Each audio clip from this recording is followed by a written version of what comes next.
And thanks for joining us. Our businesses risk collapse. The words of some business owners in the capital, Accra, and parts of the country as they raise alarm over the impact of power outages and also the imminent cuts on their works. Some communities in the capital were actually plunged into darkness Wednesday night, with others also experiencing power cuts during the day. The minority and experts say the government's failure to pay some key players in the energy sector, including the West Africa Gas Pipeline Company, WAPCO, has led to the erratic power cuts. My colleague Kenneth JC visited some of these affected communities that experienced the power outages yesterday and now reports. Parts of the capital and other parts of the country have been experiencing intermittent power outages in recent days, with some Ghanaians calling for a timetable from the Electricity Company of Ghana to prepare ahead of time.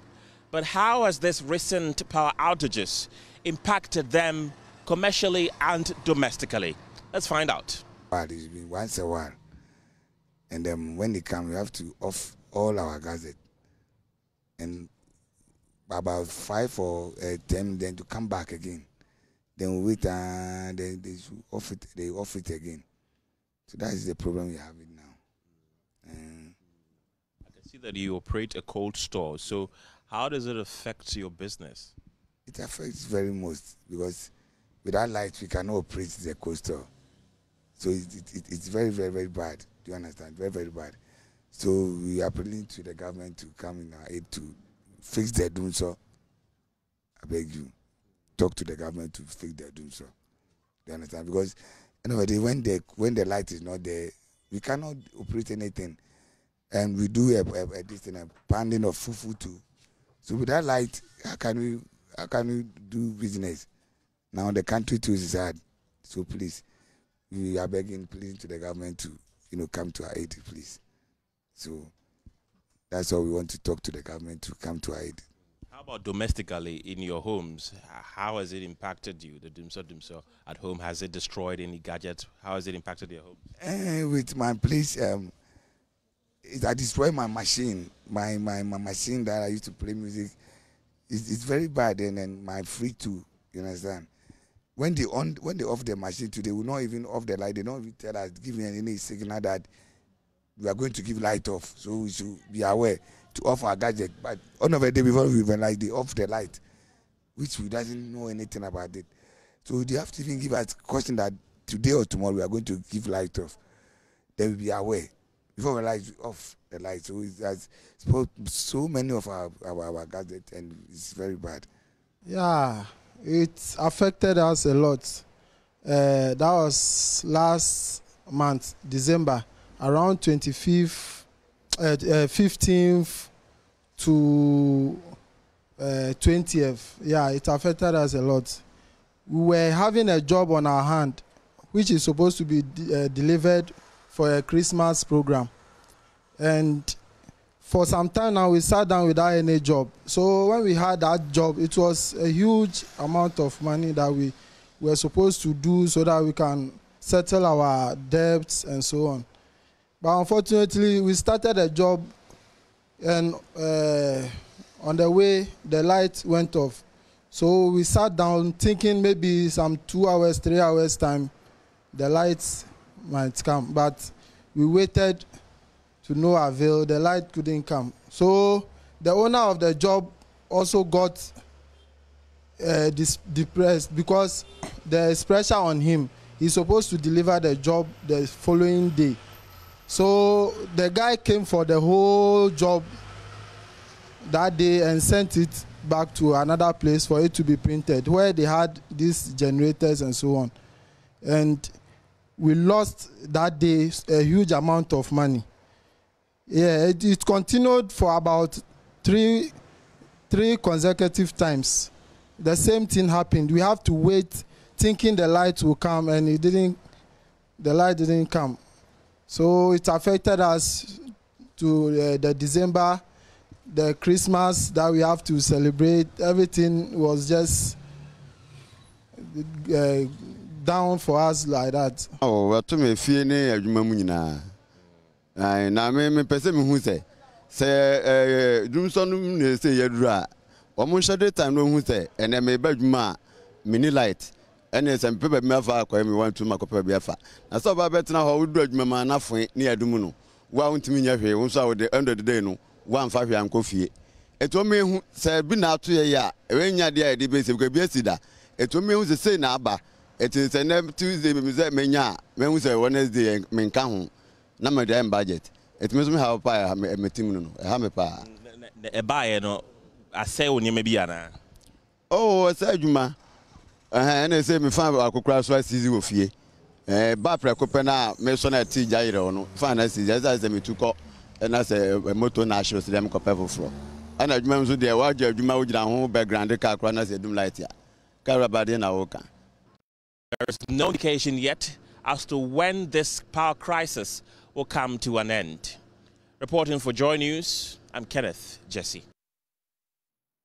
Well, we know that it wasn't only businesses in the capital that were affected, but other parts of the country as well experienced the outages. These are the reactions that we're actually getting from the central region.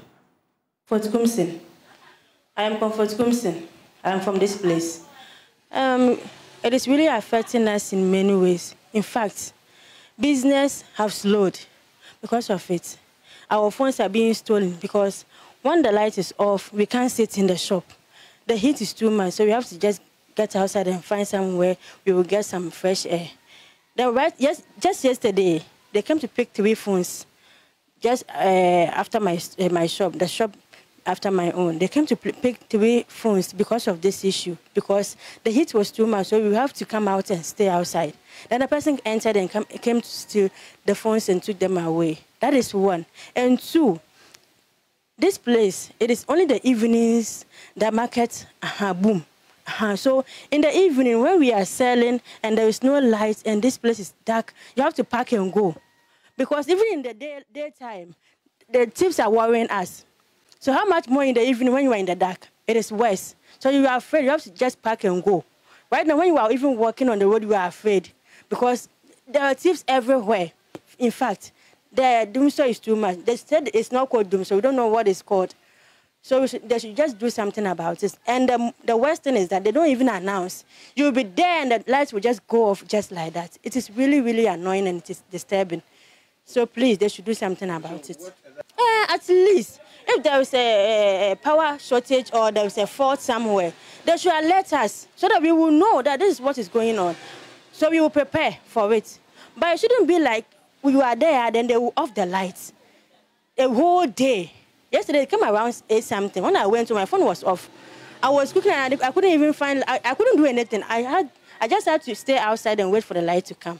It's really disturbing. So they should announce that, oh, there is a fault here we are trying to do. So if they said it's not doom, so then they have to announce so that we will be aware. So that's our worry right now. Mpacho from me wa me wa bra na highlight some de anya kra hwe mitiri ho miti me ka se me koye me ya koya salon for see my light off nti esa na onya kwese drive ma wakem wa hwe se miti me hu nyina fo edu anadwa ye ntumi nda me mpo de che se me ba bada mpo na me kunu pra me kra na mbu ofu edu anopa pra me kunu se oyedwuma o so me onya kwala pra obefia wansi di mpo mfa bi mefie because light na no mudi ye adwuma ho edu anwumre so ne e ba beda so no ma san adwum light nti chesa ha na de light off na nti se ye nim se light no ma ton so mo kan kire ye ne na ye ho so na Ghana se be hwe ba bia kwosha ne ye nya nkwoshe ne ye bradodo. And of course, some concerns from the central region there. Economist and former board chair of the Ghana Revenue Authority, Professor Stephen Adai, is kicking against the newly introduced VAT on electricity, insisting that the VAT will worsen the plight of consumers and make businesses uncompetitive. In a letter from the Finance Ministry on the implementation of the value-added tax on supply of electricity above the lifeline for residential purposes, the ministry urged GRA to ensure it liaises with the ECG and NETCO for the transfer of revenues collected from the implementation of VAT on the matter as part of its domestic VAT collections. Definitely, I mean, electricity for people is a necessity. And therefore, when you increase it, it will hit many people. Let me say that I'm almost in my home out of the ECG grid. I'm 95% on solar because I saw this coming 2 years ago, and I said I'm not going to be hit by it.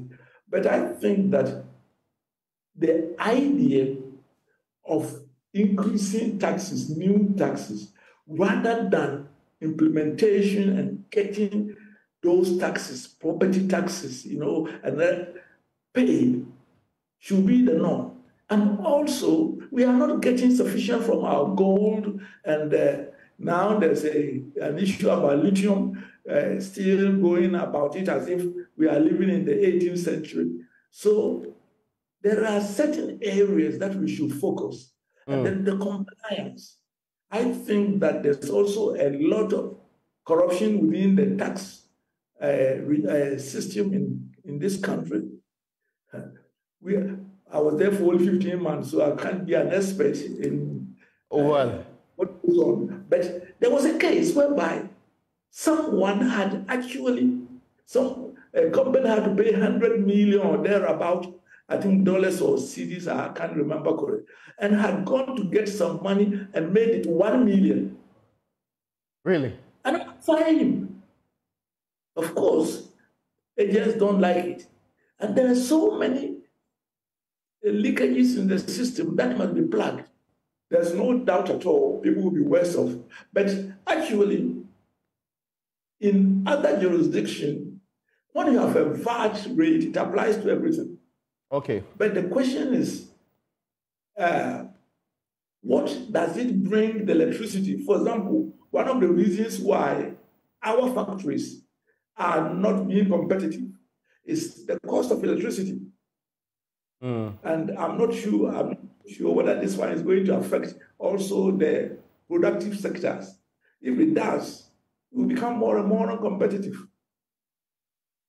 Actually, it says up to 22% for commercial users. So we become uncompetitive because already we are one of the highest costs when it comes to electricity in our sub-region, if not in the world.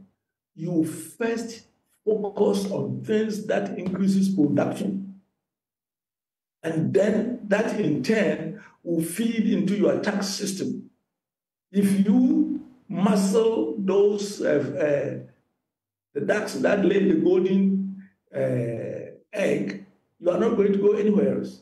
And at this moment, I believe that things that increase the cost of production in industry should be avoided. We should be going after the billions of uncollected property taxes and people getting away, clearing things, being exempted, not even the more important ones. These are where the mines have millions of exemptions. And these are the ones we should go rather than going after the ordinary producer and consumer when it comes to electricity.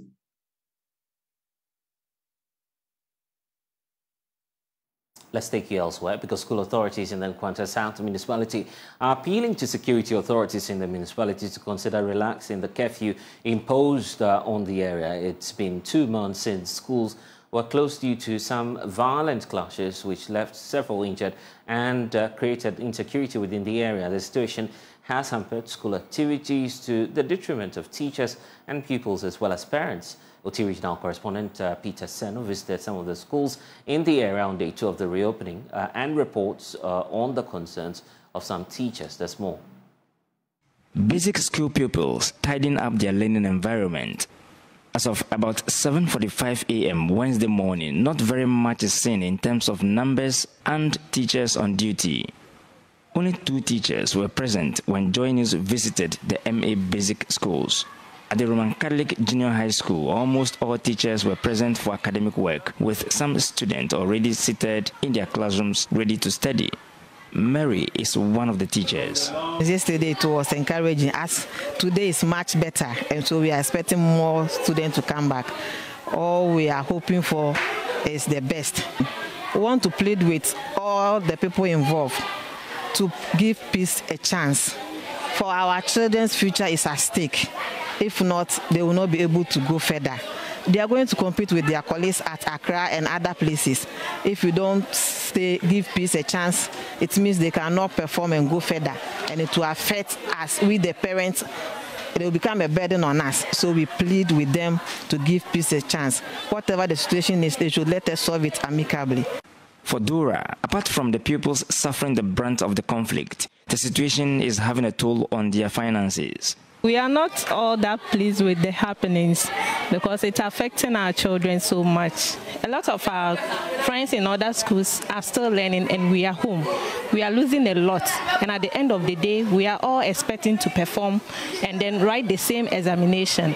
Staying at home, and a lot of us have to travel to other places to seek refuge, and then a lot of expenses, unplanned expenses as well. So it's draining us as well. At Nkwanta Senior High School, not many students had reported for academic work. Only 10 of these first years were in queue for admissions when we visited. Those in third year have been clustered into classes for tuition. Patrick Agbobli is the senior house parent from Nkwanta Senior High School. They are coming, except that the number is still low. By the close of yesterday, we recorded 292 students. Yeah, they came. As a continuing student? No, the total, including the first years. He wants authorities to consider relaxing the curfew so that extra academic interventions can be made to cater for the time lost. At Chabobo Girls Senior High School, teachers were in their professional learning community training when we visited. Not many students reported to school on day 2. The head girl for the school, Miracle Intiamwa, is appealing to her colleagues to return to school. School is in sessions. Teachers are around, but students are nowhere to be found. You may go to a class and 3 students are there. We will start learning, but when the others come, the teachers will not agree to go back, which will affect us. Already, looking at the situation, the JHS 3 and SHS 3 students are very highly affected. And we need to catch up with time because we have limited time to write our final examination. So, my colleagues in the house, I want to appeal to you. We are here, nothing is happening. I'm here, other prefects are here, students are here, nobody is being shot, nobody is being hurt. Security personnel are around protecting us to make sure that our safety is paramount. According to the headmistress, Monica Kleku, some students have left the school due to the conflict in the area. She wants them to return now that authorities have called for schools to reopen. Please allow your girls to come to school. Girl child education is the best. It will help you as the parents. It will help in Nkwanta South. It will help Mother Ghana. Peter Senu for Joy News.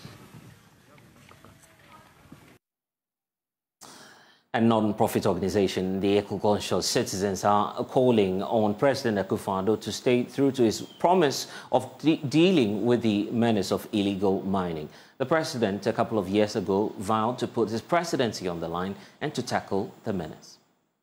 There are things that we just cannot allow to happen. And one of them is the heritage, the inheritance that our fathers and our grandfathers, our great-grandfathers bequeathed to us, especially the space, the Ghanaian space, which we all occupy. We have a duty to preserve it for those who are coming after us. And if our river bodies are drying up, our landscape is being desecrated, we here, leaders of our society, leaders of our nation, political leaders, traditional rulers, religious leaders, we have a responsibility to say no. This, we cannot allow it to go on for our own common survival and the survival of those who are to come. We can't, if we allow it, we are jeopardizing our own future.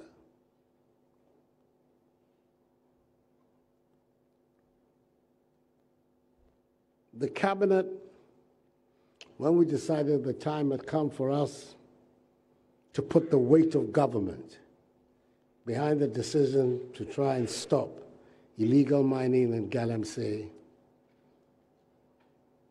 when you know that the activities that they're involved in are jeopardizing the very survival of our nation, I took the decision that that would be a betrayal of the trust that the Ghanaian people put in me on the 7th of January this year.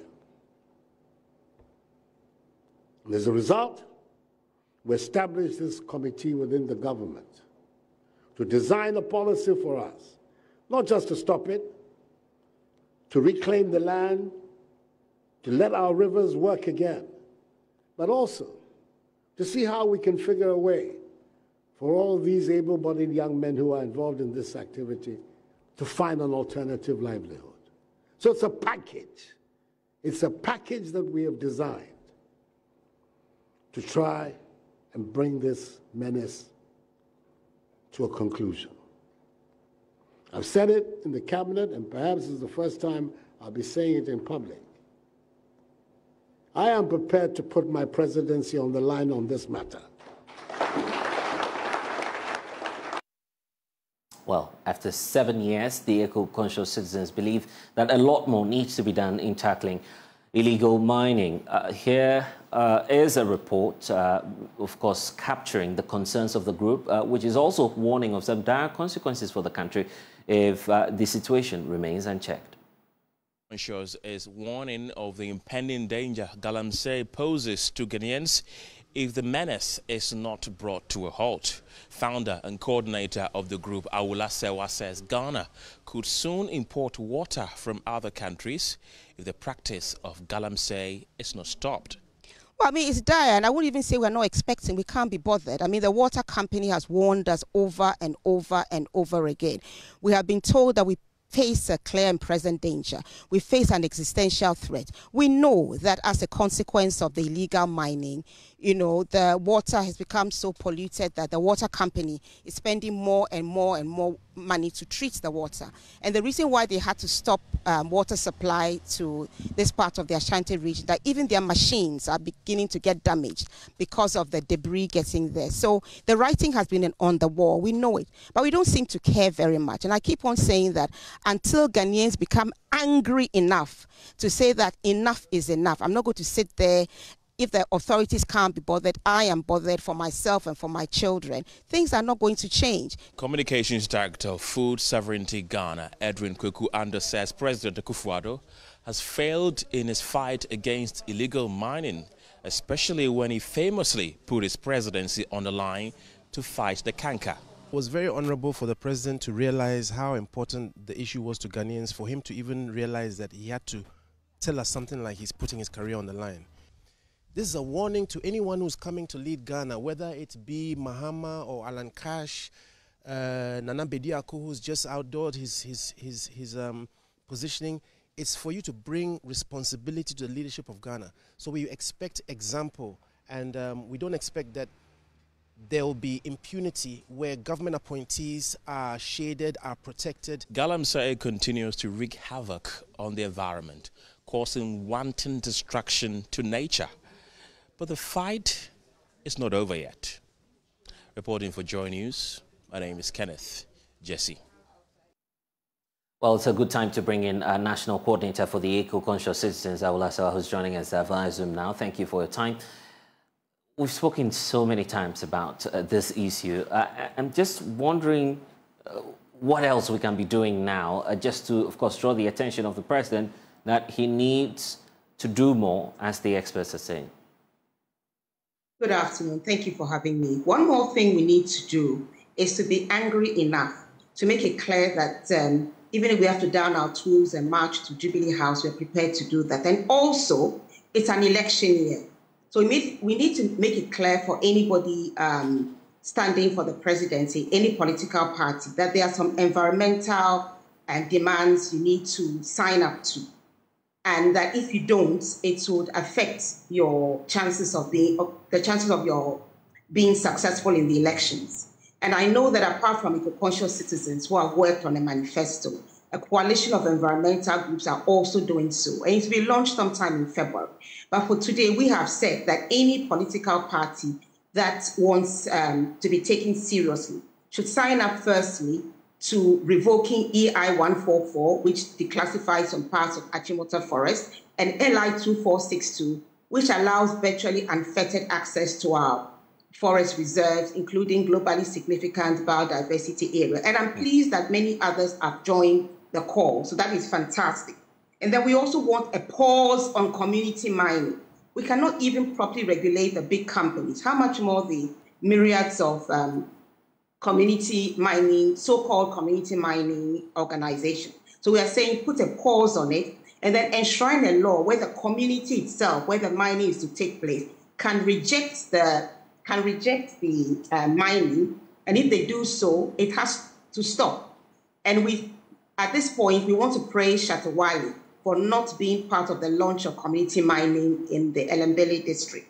We also want a ban on single-use plastics. We think that we can all see what it's doing. It's clogging our gutters, and it's not doing us any good. The BBC has even reported that particles are being found in the water we are drinking using the plastic bottles. We also want an executive instrument to be passed which protects our wetlands. Ghana has wetlands where there are buildings, there are all sorts of things taking place. 2nd February is World Wetlands Day, and we want the press to focus on wetlands and the importance of wetlands and other ecological areas. And we are quite clear that we need to protect them. If there are buildings on them, they need to be removed. And in addition, we need to make sure that where it's a wetland, no services such as electricity or water should be taken there for private houses, because you're not supposed to have houses on wetlands. And then finally, we're talking about noise pollution, which people don't seem to take seriously, but which can seriously affect our health. And we're saying that when more than 3 people make a complaint about noise nuisance, the facility or organization where the noise pollution is coming from should be made to stop what they are doing, and then they should be stopped from using amplifiers and so on and so forth. So there's peace in the neighborhood. And they should be stopped until the court of competent jurisdiction can testify that they are not going to cause noise any longer with the equipment they have. And I mean, so that's the nutshell. Yeah, I mean, speaking about having the politicians commit to tackling this menace, the point is that they could easily get away with it just for the mere fact of electioneering campaigns. We could have them put that in their manifesto, and yet they may not actualize it when they come to power. Well, that's why we've given time frames. For example, with the revocation of EI 144 and LI 2462, we said within the first 6 months of your presidency. So it's quite clear after 6 months that they just paid lip service. So then why are you going to vote for them again? There should be no such thing as breaking the 8 or whatever it says. If they sign up to demands and then they do something else, you don't vote for them again, as simple as that. Is that the most effective way of dealing with this? Well, I'm not saying it's the most effective way, but it is an effective way of dealing with it. I mean, politicians want power, and they want to be continue remaining in power. So you come with, you've signed up to repealing these terrible and terrible LI within 6 months. You don't do so. We make sure we don't return you to office. And there are other measures we can take. We take them, but for starters, you will not come back. So you only serve, if you are lucky, of 4 years, and that's the end of it. And while we're at this, of course, Joy News is still uncovering more devastation. Erastus Asari Donko just pointing out to us that there are some more forest reserves that are being depleted by, unnamed individuals going, further than we know. Looking at these revelations coming through, what do you think that perhaps the communities can also be doing to aid in the fight against this illegal mining menace? Well, I mean, we know who some of these people are. Professor Frimpong Boateng has written his report, and nothing is being done. We have asked for a public inquiry into his report. We've also asked that the directors of Akonta Mining be made to answer for destroying parts of the Tano Nimiri Forest Reserve. You see, if high flyers are wantonly destroying the landscape and we do nothing about it, then it shows that we are not serious. So for starters, these need to be done so that we see that there's something going on. But I would say that all this illegal mining will go on until Ghanaians are angry. We looked at the case of Kakumpa, where there was talk about mining in Kakumpa. The strength of public opinion was so strong that, Minerals Commission took it off its website and said that they had no intention of granting a license. So if right now the communities begin to stop it, if they have to do citizens' arrest, whatever they have to do lawfully, they do it. If we all march to Jubilee House and say we are staying there until you use your good offices to stop the destruction of our landscape, especially, as you said, you're putting your presidency on the line, I think we'll see some result. But at the moment, we don't seem to be angry enough. We need that anger to be channeled responsibly. We don't want any violence. But at the same time, we can't just be sitting down whilst our landscape is being destroyed. And the persons who are putting their lives on the line, people like your reporter and others, I mean, they are risking their lives to bring all this to us. And what are we doing about it? We have discussions upon discussions and no arrests are being made. We know the perpetrators. What is stopping us from arresting them? So if we are not going to do that, the communities should start arresting them, effecting, citizens' arrest. And the rest of the population, for heaven's sake, should show their anger. Look at the images you are showing. I mean, it's just, I can't even find the words for them. And nothing is happening. Yeah, nothing appears to be going on. But the point about the president putting his presidency on the line for this, he still has a year to go. Nothing at stake politically, but you're talking about the possibility of tackling this issue if we look at or perhaps revise some of the statutes that we have. Where do we start off from if we're to, at least take advantage of this window where the president is still in office and could do something in terms of revising the laws? Well, I mean, if he had wanted to do something, he has had 7 years to do it. Of course, he can still do it, but he didn't do it in the 7 years that he had. But what we would say is that we can have demonstrations to encourage him to do it in the period that he has left, because he can then redeem himself. If he doesn't do it, then I'm afraid he'll go down in history as, I really don't want to use the words, but I think everybody knows what I'm alluding to. The destruction that he has supervised and done nothing about, where he could easily have stopped it. So he has a few months left to redeem himself. If he doesn't, the population should be angry enough to demonstrate and to take action. We cannot accept the images that are being shown. This has to stop yesterday. Any message for our viewers now on what you would want them to do? Yes, viewers, let's all be angry enough to do something about protecting our environment. We cannot sit idly by whilst it's being destroyed for ourselves and for future generations. Let's demonstrate. Communities, arrest these illegal miners, effect citizens' arrest, and chiefs, for heaven's sake, you are there to protect your people, not to sell the land for a mess of pottage. Do something, stop these things from happening. And congratulations to the chiefs who have stood up against illegal mining. The rest of you should follow the example and protect your landscape. You are there as a chief for a purpose, to protect your land, to protect your people. That's why you are there. Thank you very much.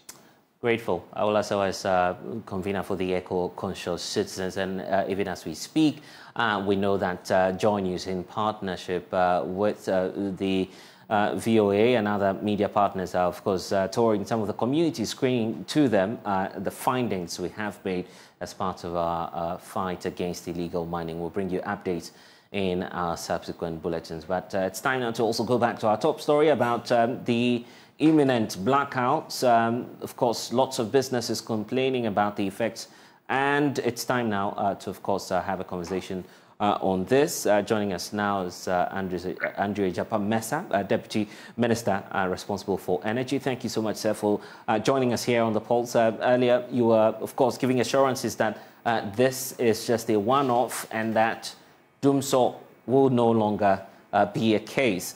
Should Ghanaians take that, seriously, knowing that, of course, there are some complaints that keep coming through, about the power cuts and, of course, issues still happening in some of the communities?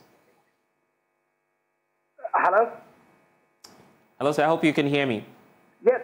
Good afternoon. Your intro was not too... Yes, I was just talking about the fact that you were giving assurances earlier in the day on radio, pointing out that this is over and that we're just out of that phase of the power cuts. and I can say without any fear of contradiction that this was an incident that really should not have arisen in the first place. I must concede that it was purely as a result of timing. Okay, that led to our inability to secure the appropriate approvals to enable us to pay WAMCO on time before the timeline that they have set for us with respect to the curtailment of their services. But that has been done. They've been paid. And so I do not foresee that, contrary, obviously, to the assertion that this is protracted, it's not. The issue has been resolved. There's not going to be any outages. There's no doomsday, which really is the purview of the Mahama administration. But interestingly, over the past 2 days, I've had cause to, in a sense, do some jubilation of sorts that, hey, so today a day's light off really can create this kind of disquiet. Clearly, when you put it in perspective with the 4 years that we slept in darkness, then it tells you the kind of suffering that Ghanaians went through. And so I'm excited to some extent that we've been able to fix, to a large extent, the doomsday issue such that Ghanaians expect, and rightfully so, that the lights will remain on at all times. Okay, there was a meeting between... for 1 day, they will have cause to complain. Right. There was a meeting between your outfit and the independent power producers yesterday. What were the concrete agreements that you arrived at? I'm not so sure whether we met IPPs yesterday. Don't know where you're getting your information from. We had an internal meeting amongst energy sector agencies to try and see how we resolve some other matters in the sector to ensure that there are no outages as we've committed to the people of Ghana this year. We've continued those meetings today, and we've gotten some definitive plans and programs in place to ensure that the commitment that was given to the people of Ghana, consistent with the mandate that His Excellency the President has given my minister, of which we are assisting him, is achieved. No power outages, except when it is an absolute imperative, of which necessarily will have to inform Ghanaians of any eventuality. But, I mean, it's not going to be as a result of lack of payment and all that. Indeed, and in fact, since August of 2023, all IPP invoices are current. We've gone into an agreement with them where ECG pays them $43 million a month to meet their invoices. There's an outstanding obligation, which you may term legacy, with the Ministry of Finance and the Ministry of Energy. The government negotiating team is working to restructure and repay over a period of time. That conversation is far advanced. In fact, we reached agreements, exchanged term sheets with a significant number of IPPs. The remaining 2 or so is still ongoing, and we will conclude the discussions and make sure that we bring some sanity in terms of the finances in the energy sector space. I see. The reason why I was talking about the meeting with the IPPs was that the sector minister, your boss, pointed out that there was engagements. But by the way, what was the diagnosis of the problem then when that meeting was held? Are we to blame ECG for what we're experiencing, the regulator, or the power suppliers? I don't think it's a question of blame game. We all know that there are problems in the energy sector, and we are working to resolve them. And so I will not single out one agency and say this is the person to blame or the other. It's a sector under our supervision, and we ought to take full responsibility for everything that happens in there. We know a few things that need to be done to ensure that the sector is sanitized, and that's exactly what we are working on to ensure that that is achieved. There's talk about WAMCO and indebtedness to the company. Are you able to confirm or deny that? Yes, I believe that I said to you that we have some commercial issue with WAPCO. There were some payments that we due them. We made some payments in December. They came back to say it wasn't enough. We wanted more. We went through an approval process to, as it were, get Ministry of Finance to support the payment. Because of the holidays, we were unable to conclude on time. But that has been done, and the funds have actually been remitted to them, as far as I know. And so they restored their services as of yesterday night at 8 p.m. And so, over the period, the power plants in the east were all onboarded, and full generation, as what's expected, is what I know is the case as we speak. There's been a lot of reactions to this. We'll get to what Ghanaians are saying. But even in Parliament, the Deputy Majority Leader, Ama Kofi-Boa, then who served in the Energy Ministry at the time, is pointing us to a possibility of doom so. Your take? It's unbelievable and rather sad that at every point that there's some issue, the opposition is quick to jump to say that Dumso is back. And I wonder whether that really is their expectation, or that because it was an issue during their tenure in office, they would wish that Ghanaians will suffer the same fate under an Akufo-Addo administration. Because if for nothing at all, for 7 years, yes, there's been occasions where we've had to turn on the power and fix some system improvement issues and all that. You recall the Doom CC where we took power off for about 5 days or so. Clearly outlined what it is that we're doing to the people of Ghana, and took the power off to enable work to be done. Okay, like I said, we've made a lot of progress, and I do not see why anybody will wish that we go back to Doom so and do. But of course, it's the politics, and that's how they want to play it. But what I can assure the people of Ghana through your medium is that Dumso belongs to the President John Mahama era.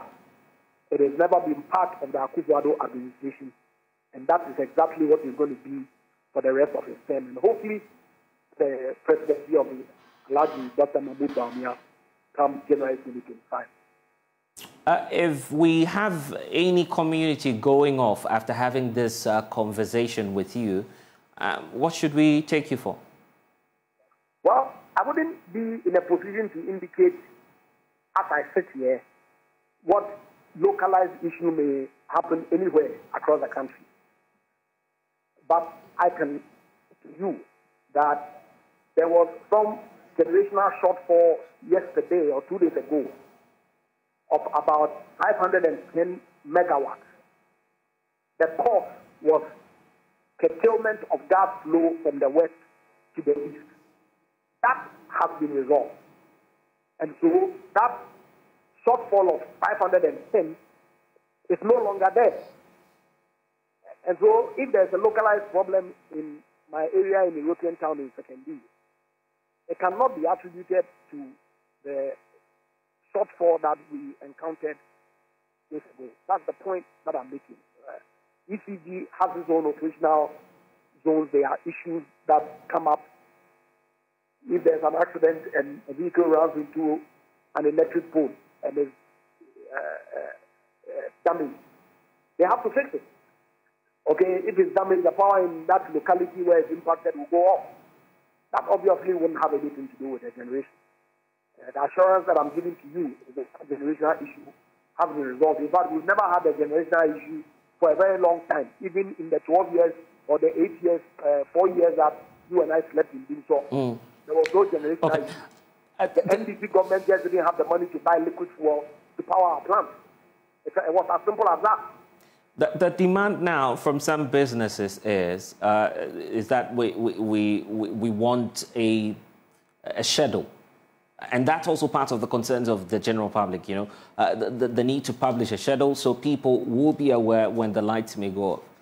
Are you open to this idea? Requirement for a schedule, how do we put out a schedule? What are we going to say in the schedule?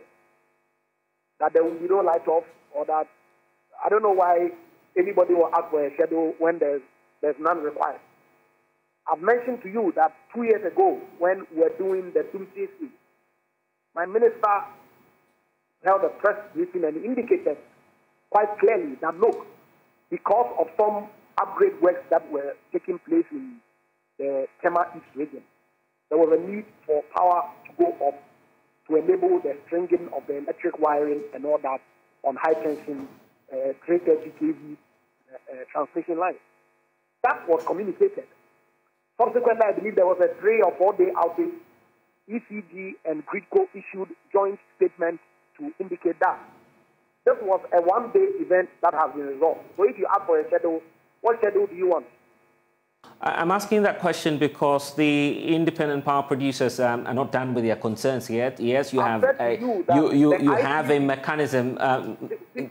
Honourable Minister, you have a mechanism now between the ECG and the IPPs on the way forward. Yes, I'm talking about the legacy issues and the debts that still remain in the sector. You would have to clear that.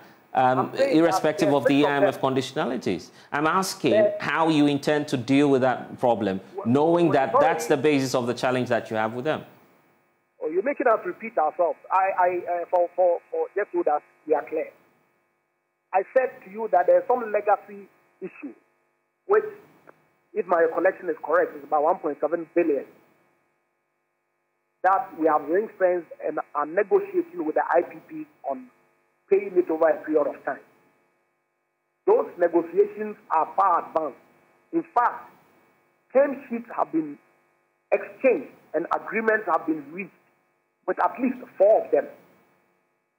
There's some outstanding too that discussions are still ongoing, including meetings that have been scheduled this week.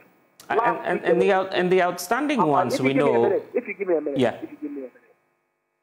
So that's being discussed, and if we sign off the restructuring and the payment tenure that we agree, the Ministry of Finance is going to pay for that.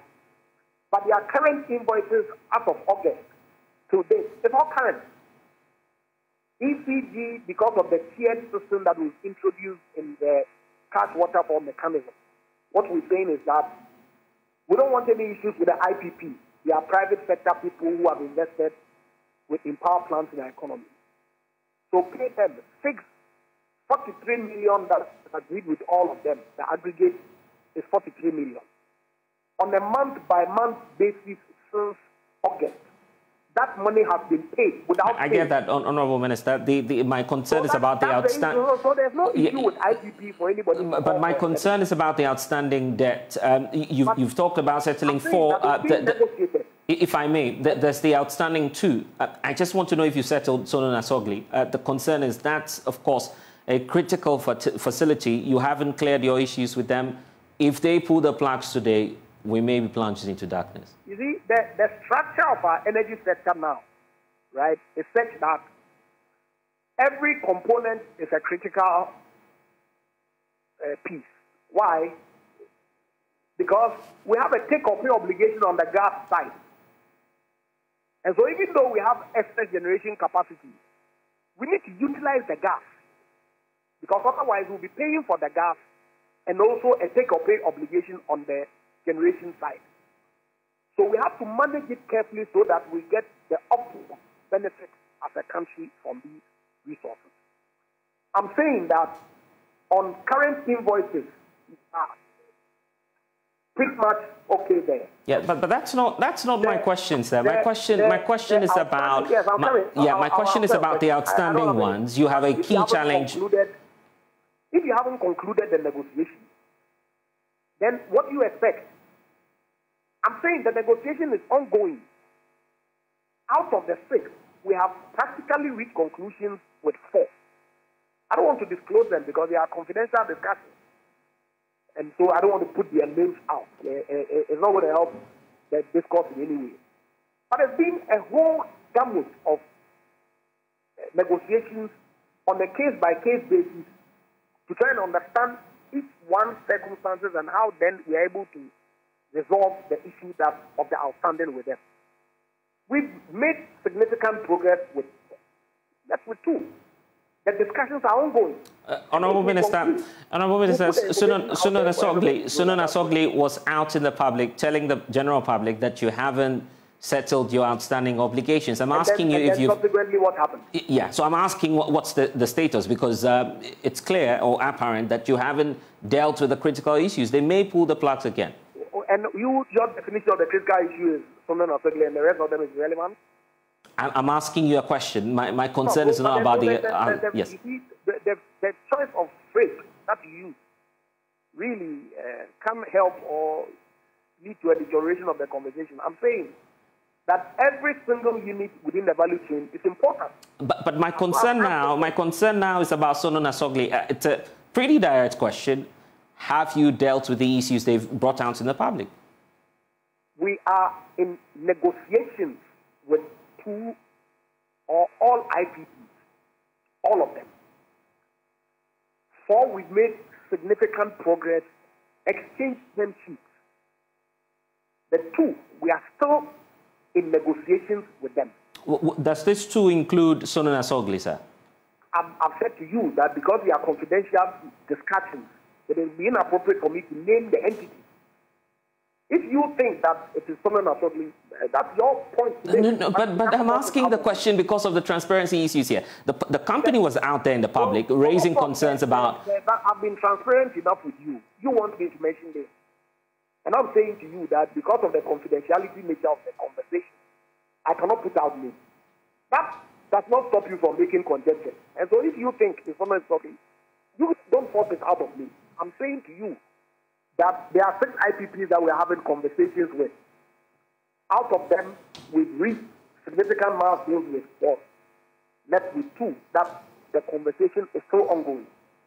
And when we conclude, whatever it is that those discussions will be made public for the Ghanaian consumers to see where it is that we are. It's as far as I can go. So these 4 include Sunan Asogli, which you've dealt with already? Blessed. I'm with you, sir. You got your answer. Okay. Anyway, we'll leave it here. I'm grateful for your time. Andrew Ajapamesa is Deputy Energy Minister. Obviously, an interesting conversation there. And of course, we'll wait to see what the outcome of the negotiations will be.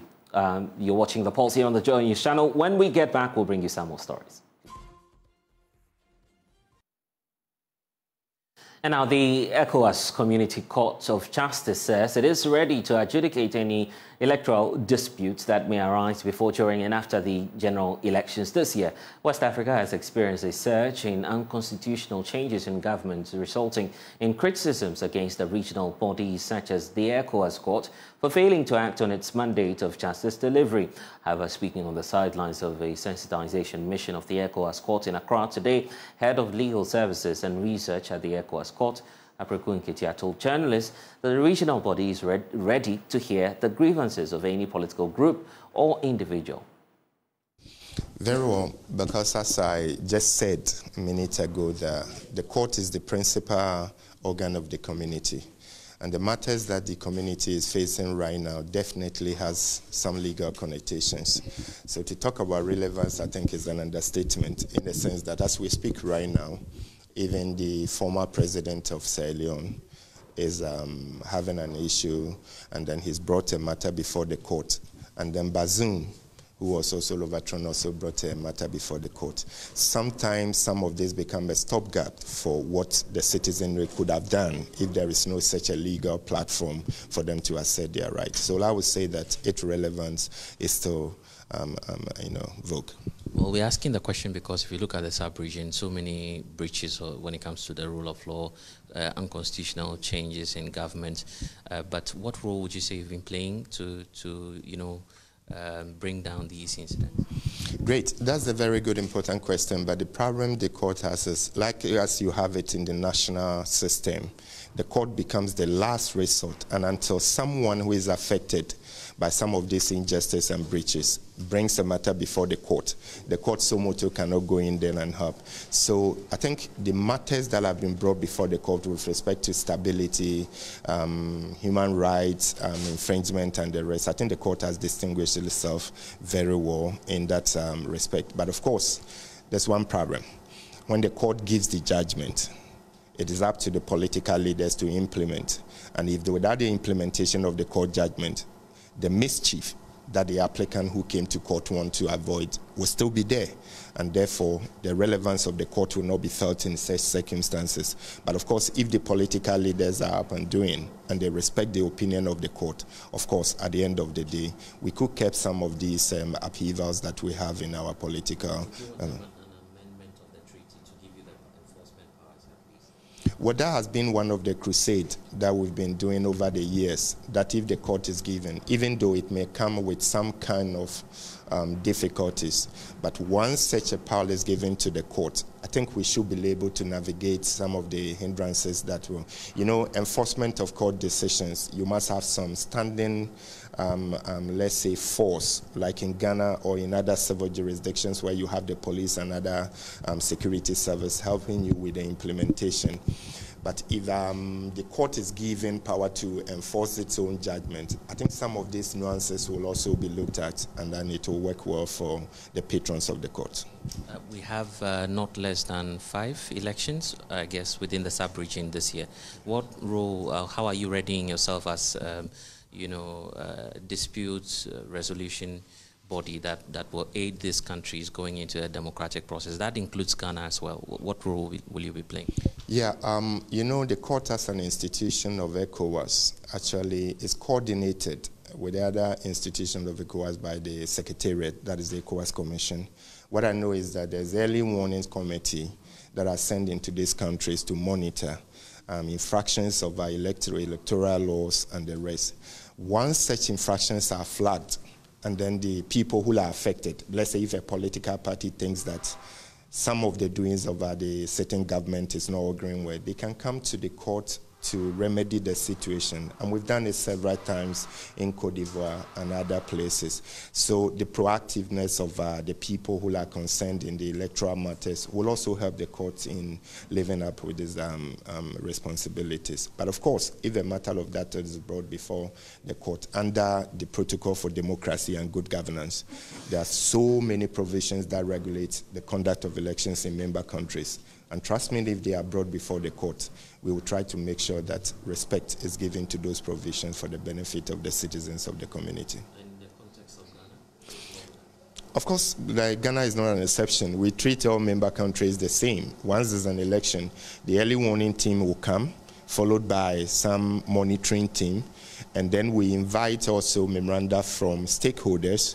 If they think that part of the rules of engagement are not being properly harnessed or being abused, the court is there to receive such petitions and deal with it.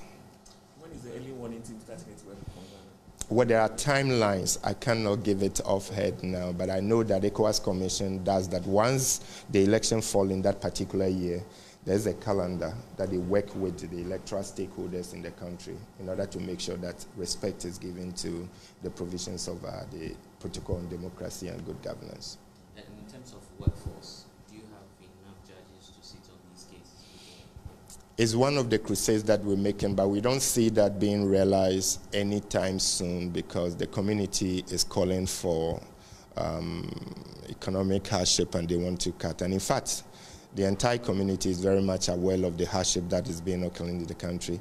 So we are advocating for more judges in order to create more chambers and panels in handling cases. But I think it wouldn't be ideal at this time because we are all aware. Ghana is not peculiar. All other member countries, when you go, they talk about economic hardship. And the funding of all ECOWAS institutions actually is from the member state. And now, Chief Executive Officer of the Komfo Anokye Teaching Hospital, Professor Autry Adai-Mensah, is appealing to philanthropists and also corporate bodies to assist in defraying debts of detained patients at the hospital. This follows a massive congestion at the facility, resulting in hospitals front desk being used as wards for patients. Patients and emergency units cannot be sent to the wards for treatment as beds are occupied by discharged patients owing medical bills. There's more. Fuanoche Teaching Hospital has exceeded its capacity of housing 1,200 patients to more than 2,500 patients. The hospital receives over 800 patients daily. The surging number of patients forced management to turn the hospital's reception into a ward. The absence of alternative healthcare facilities across the Ashanti region contributes to the congestion at the hospital. Professor Ochre Ademensa is CEO. And you're receiving referrals from 12 out of the 16 regions in Ghana. Naturally, at every point in time, there are patients that are discharged, but many of them or some of them are unable to go because they haven't paid or more bills. There have been instances where people have stayed in the hospital for about a month, 3 weeks, 2 weeks, and then they kick out. There have been instances when before a gosu tehanano obehena ebia fire yarefufu bia na who has a very admitted. The hospital's woes are compounded as patients at the emergency unit cannot be sent to the wards for further treatment. Beds have been occupied by discharged patients unable to pay their hospital bills. Philanthropists and corporate bodies have been assisting in defraying bills of some patients. The CEO calls for more support. Emergency on your right is the orange ward. It is meant for 12, the capacity is 12. Today, the 9th of January, as we speak, the total number of patients in the orange ward are 41. And so you can imagine. Now, part of the congestion is partly due to the fact that more emergency, they are out of the wards. Also, they will come back to the wards. But over here in wards, now patients who have that beds, so I are discharged, but they haven't left because they haven't paid their bills. And they contributed to the congestion in that regard. Yellow ward, it is meant for 18. And now, as we speak, the 9th of January, and Nipane on here 27. Red is meant for 7. The total number of patients as we speak here 13. And you imagine that you share on free emergency mode. I will see a ward for continuous care. Now, eventually, discharge The Ashanti Business Owners Association have donated over 100,000 Ghana cedis to cover the debt of some patients at the wards. Kwesi Echampon is chairman. We have a belief that though everybody is a needy, but we see the person who is sick and who is confined in a hospital as the most needy person. So we came together to, in a compassionate way, to come and pay for their bills. For Joy News, Mona Lisa Frimpong reporting. And now pregnant women in Oforikurum risk losing their babies amongst other related issues within the community. And this is as a result of the bad nature of roads in the area. There's more in this report.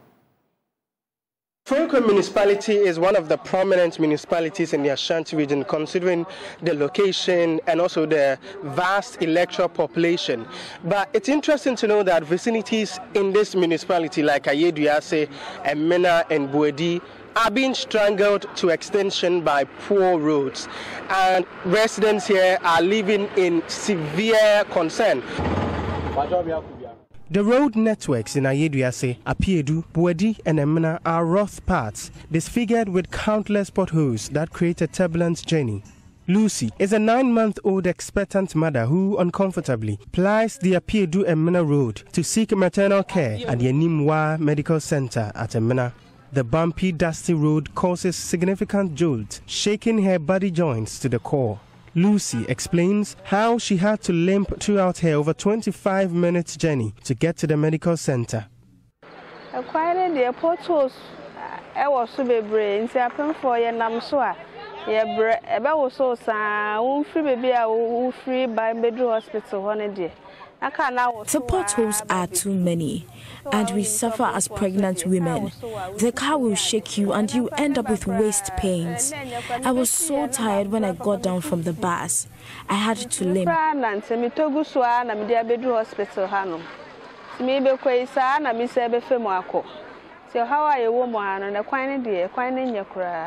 Prince Oboy has been driving within the Ofuruku municipality for over 8 years.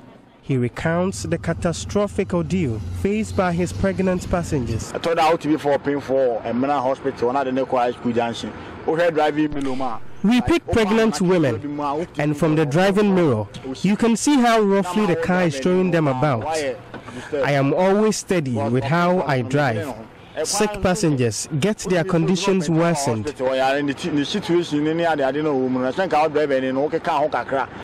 This bulletproof door has ordinarily been coated with white paint, but just as you can see, dust has already formed its coat around it.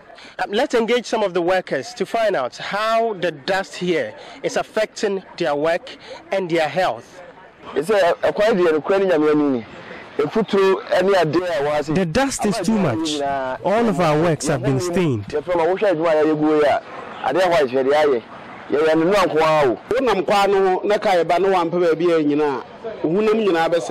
It is even worse when it rains. You can't walk close to the road.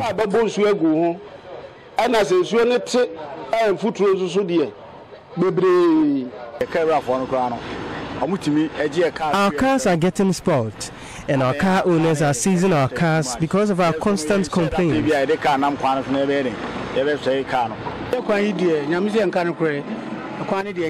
I bought an absorber yesterday. It has spoiled today. The aggrieved residents are pleading with authorities to fulfill promises and assurances of tackling the road infrastructure in the municipality. They always come and stage a show like they are coming to repair the road. Yet after elections, it ceases. They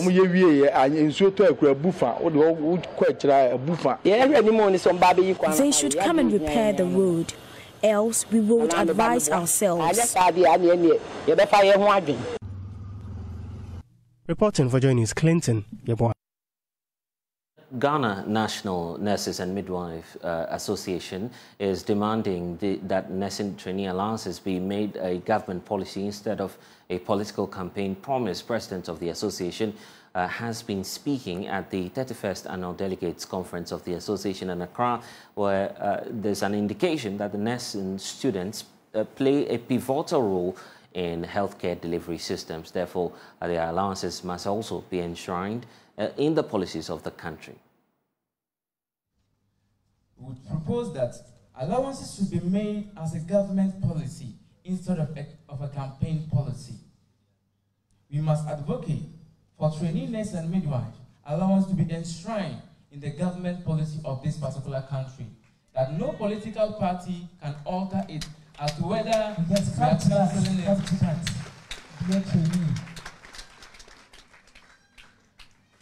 it's become a government policy that any government that comes to power is to be obligatory for them to do the needful and not to suggest or make reference to other parties of which have not done diligence in the matter.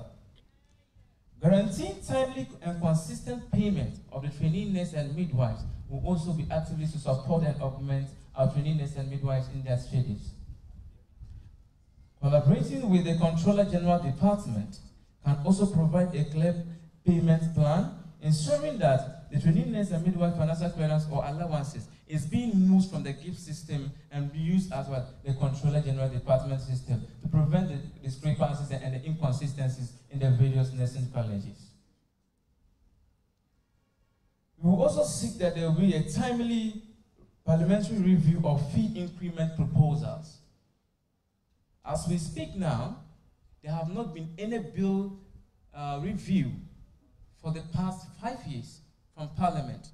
There's a bill act of Parliament that is supposed to review the school fees, rectify some discrepancies, things that need to be taken off, others that need to be added, then submit approval to the Ministry of Finance, to be submitted to the Ministry of Health, and then transferred to the Health Training Institution Unit, to Coheti, and then to the students. But as we speak now, we have not gotten any approved fees from the Parliamentary Act, which is supposed to do this. And we keep on having interim increment from the Ministry of Health, which is affecting the trainee nurses and midwives.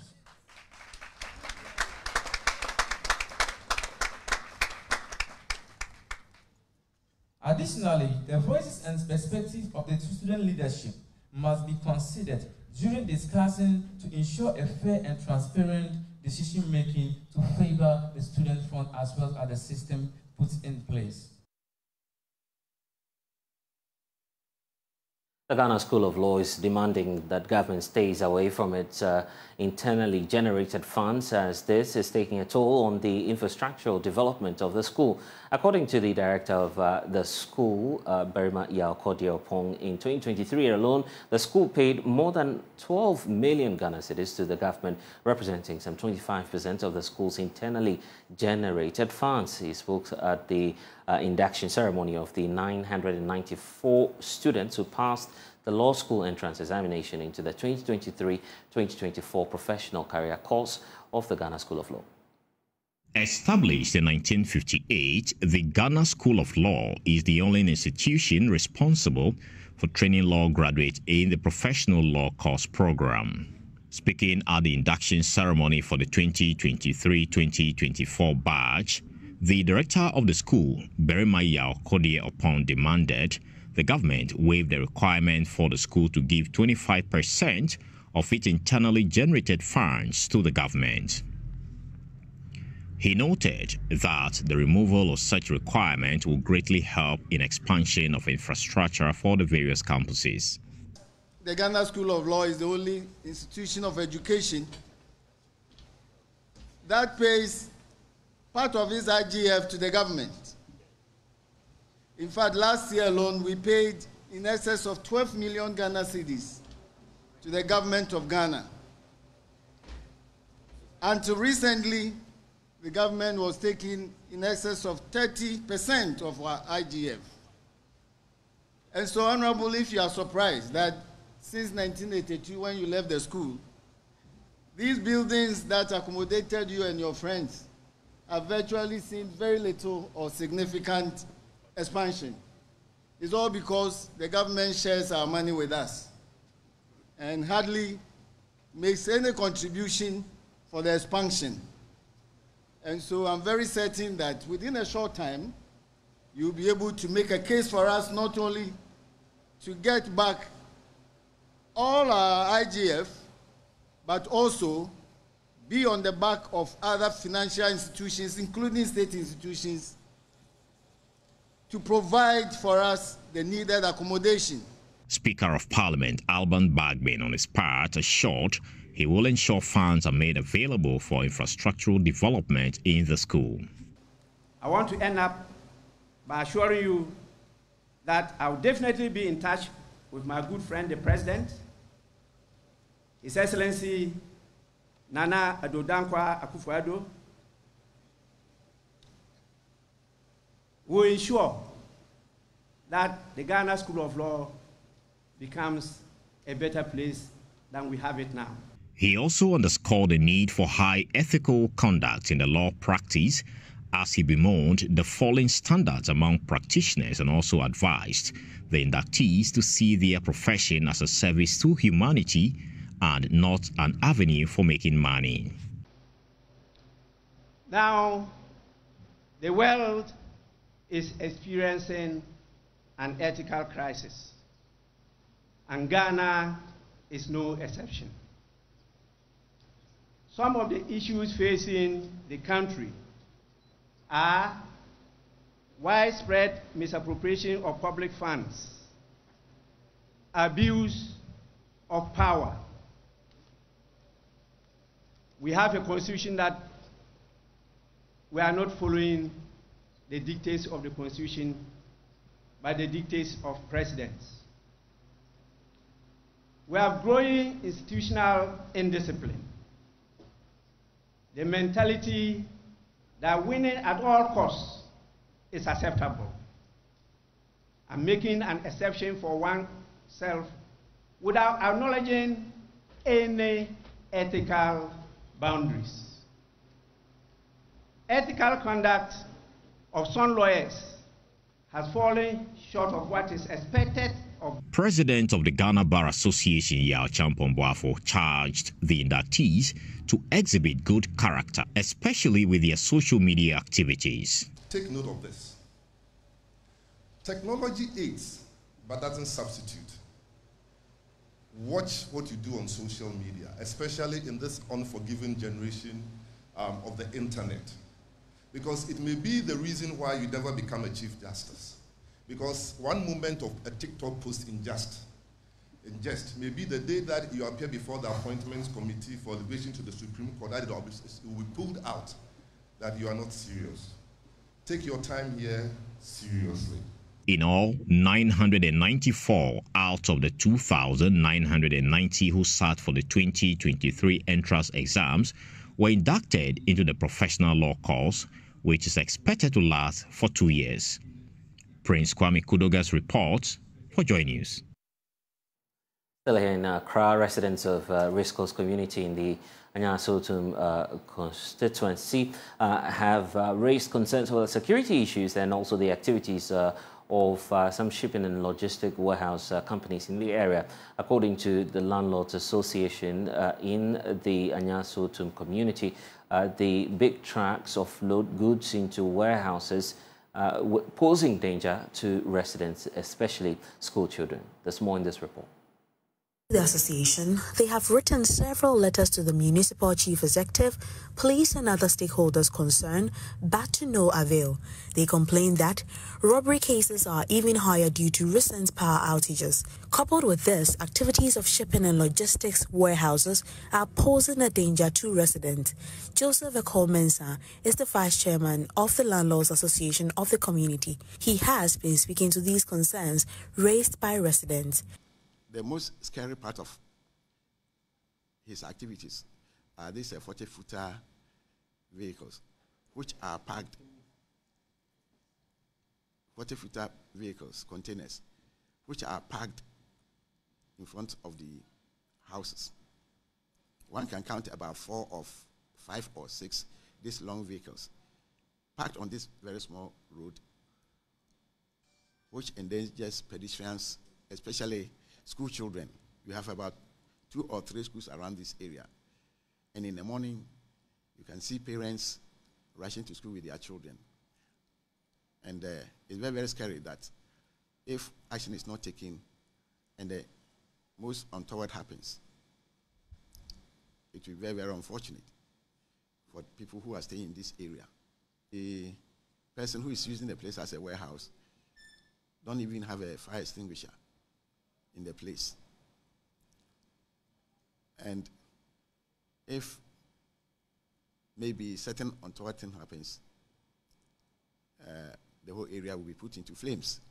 Yeah, we have written about 5 letters to the assembly, yet we have not received any response from them as far as action to be taken against him for not using the place as a commercial entity, which the assembly knows that is a purely residential area.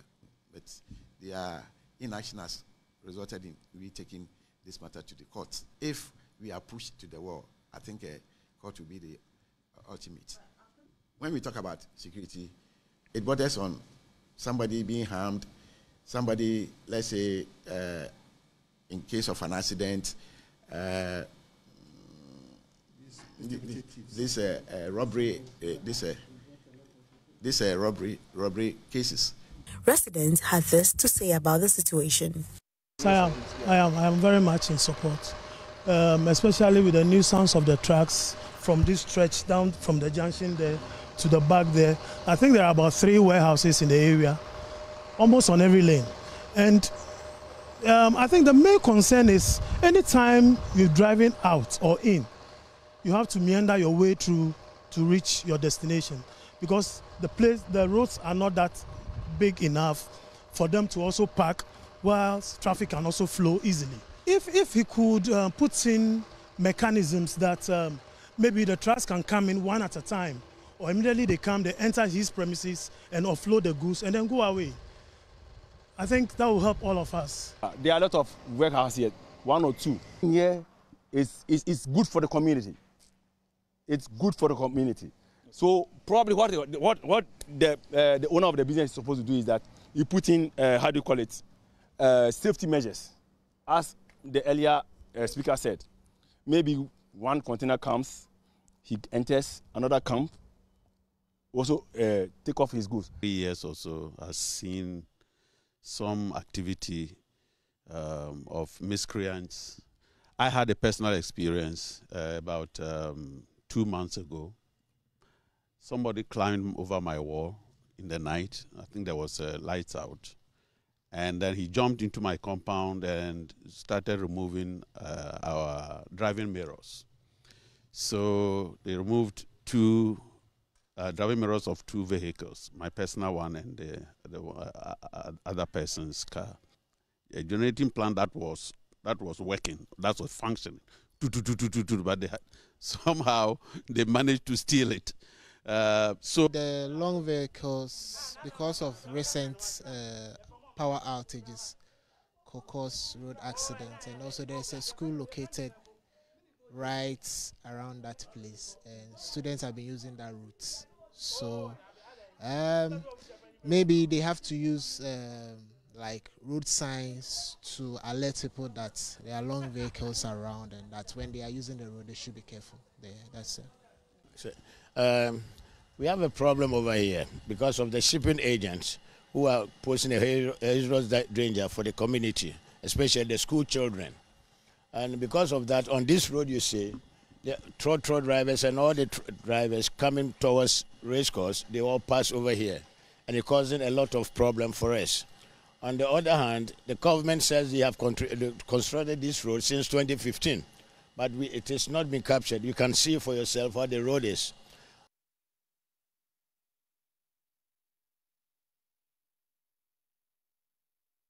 The ACT Foundation is calling for the operationalization of the Domestic Violence Fund. Since the establishment of the fund, victims haven't received aid from it due to government's failure to implement proper disbursement structures.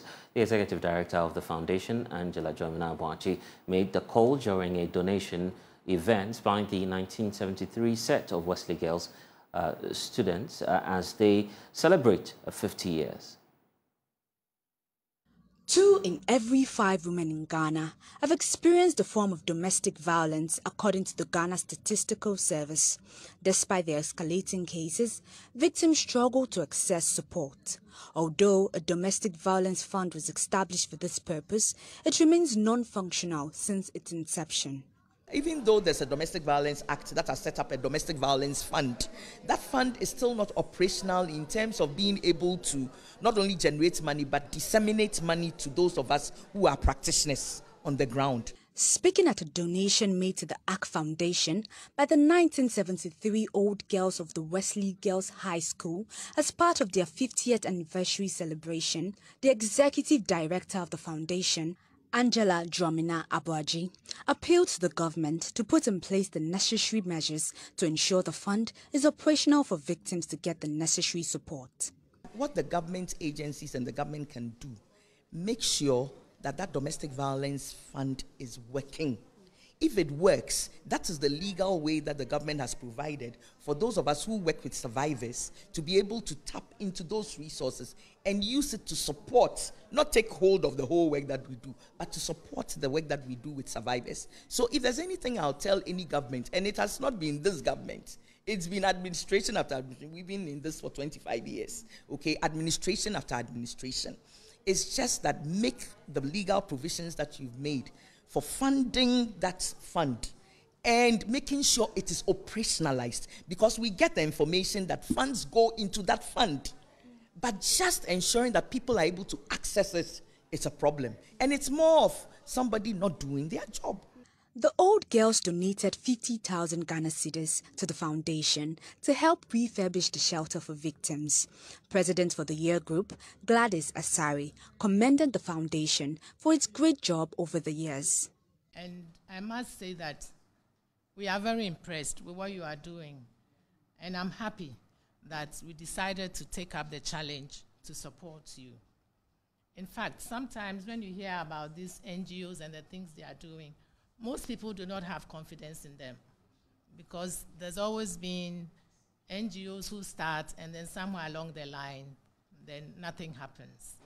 So when we muted the idea that we need to support people who are in this kind of things, and Susie suggested, we took it up And I must say that it was a very good decision that we have made. Now we have heard so much about you, and I believe that when we go from here, we'll want to do more for the shelter. Angela Dramina Abuaji also called on well-meaning Ghanaians to support the cause of the NGO. If God gives you some funding in your pocket, remember there are places, good places that you can take these funds to, okay? So here I won't even just speak for the ARC Foundation. I'll speak for every organization that works directly with people. It's a life thing.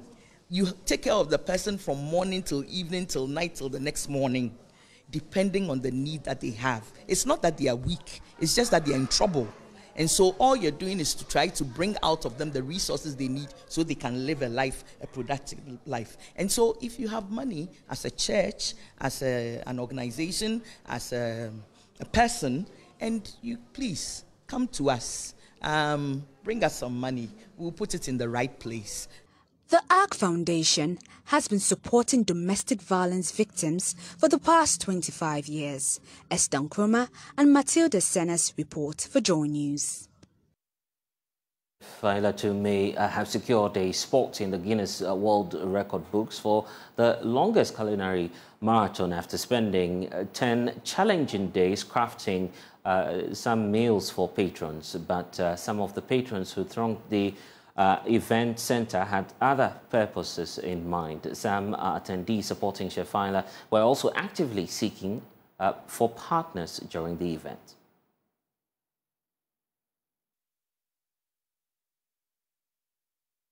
It makes a lot of business here. People are all over making monies. If you make yourself not to be lazy, you will get what you can get here. So you think it's her performance here is an avenue for people to make money? Yes, it's true. How much do you charge for a motorbike? Or is this you have a flat rate? The motorbike, when they are to park, you have a flat rate, or what's the variation? The issue is that in the motorbike, if they are to park and you give somebody a ticket, if the person come out, the person will just do something. 2 cedis. So that 2 cedis, at least you help the organization and Madam Faila and help the person too, because the person can come out anytime that the person wants and take his motorbike. I'm looking for a husband. I'm looking for a husband. If you can get some for me. Is it a military husband you want? An ordinary Ghanaian on the street? Very simple. And what are your specifications? Oh, at least the man should be understandable. The man should know whom I am to pick me, and I'll also accept him. So now you see, this platform is just not for cooking. No. Someone is here appealing for a man. So if elsewhere or anywhere in Ghana.